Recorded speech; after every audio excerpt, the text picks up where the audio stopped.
Hey guys, this is Nick from StraightlineGFX, and today I'm going to showing you how to make a simple intro. And if you guys didn't know, I'm actually a good friend of Jake's. I just started up my channel, and yeah, basically I focus on Cinema 4D, but general video editing too.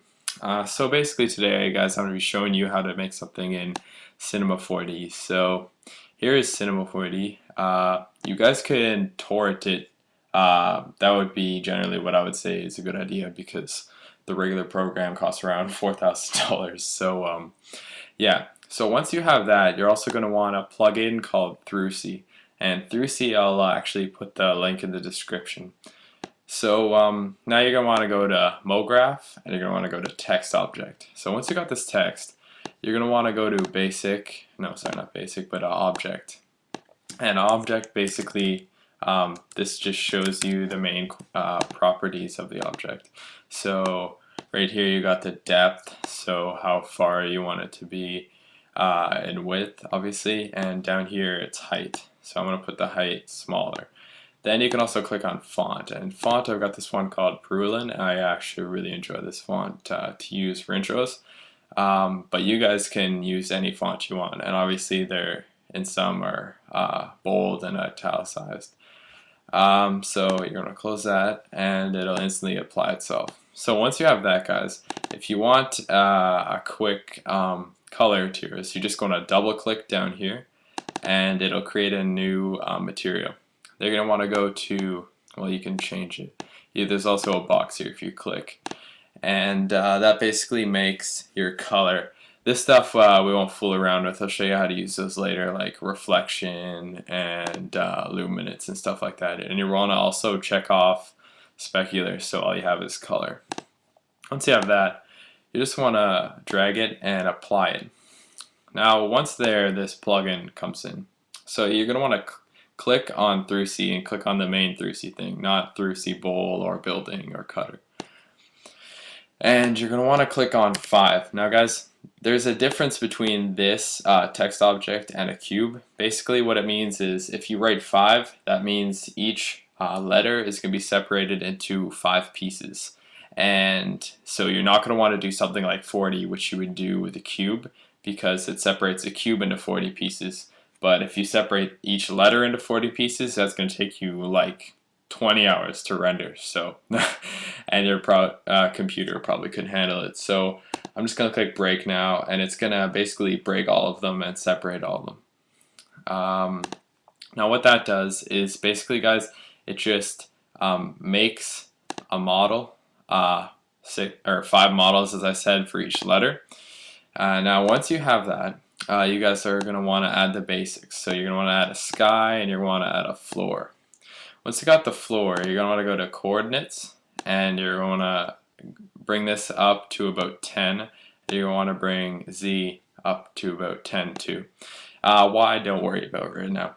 So once we got that, we can render it and look at it.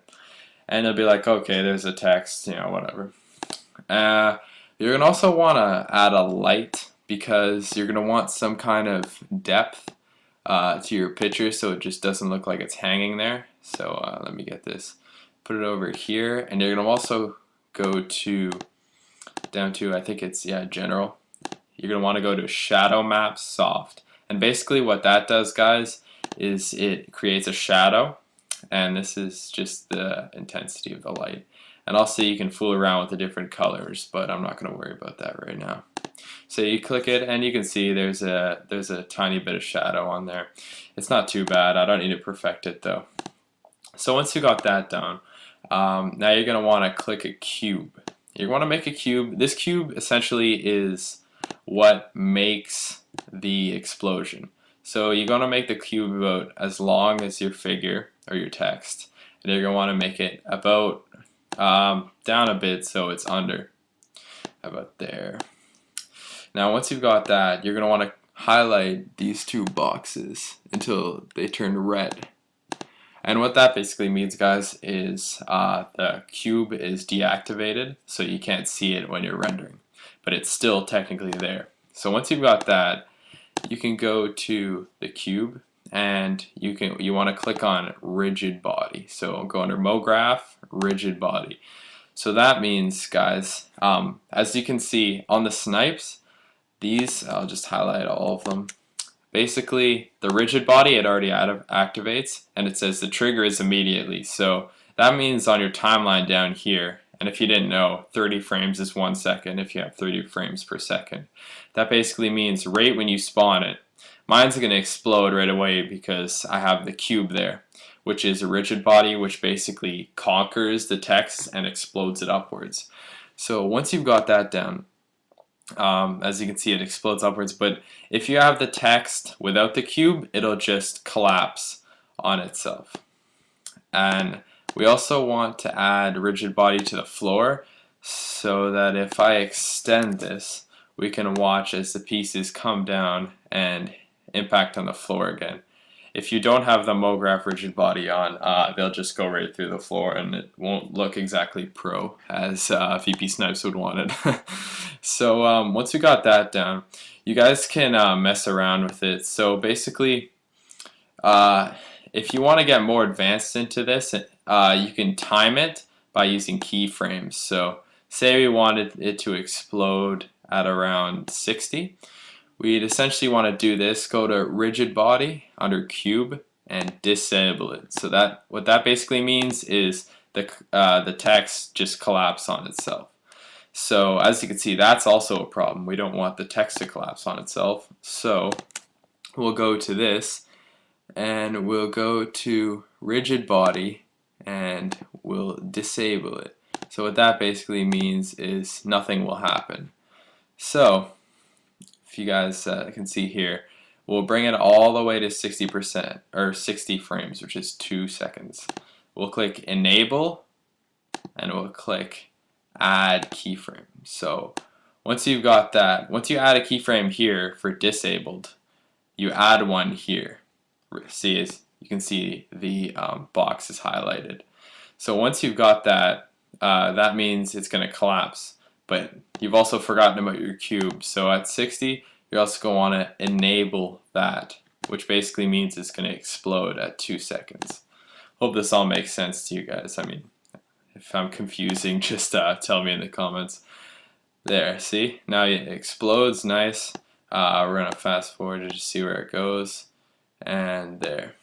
So basically once that happens, you guys could also add a camera, which means you can go here, add a camera, and you're going to want to go to camera, scene, and camera, which means basically your point of view is the camera's point of view. So right here is the keyframe. So you click here, and for the starting, say I want it to move over to the side and curve in, I just click a keyframe, and that means the camera moves. Then right when it explodes, I want it to zoom in. So I'll essentially just do this, zoom in, then I will make the camera turn around on itself and zoom out.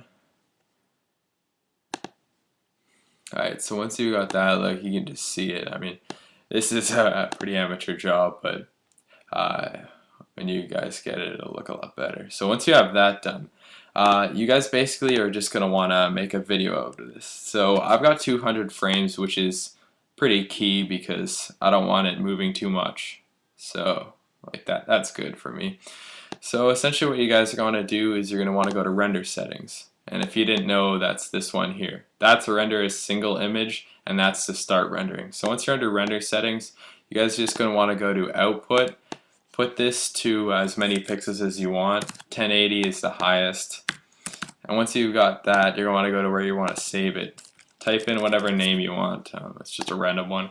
And it'll go up as save desktop, and you're going to save it. Then you're going to go here. This is key. How you want to save it. You want to go to QuickTime Movie if you have a Mac, or you can change it to any type of movie if you have Windows. Once you have that, you're going to want to go back to general, or sorry, back to save.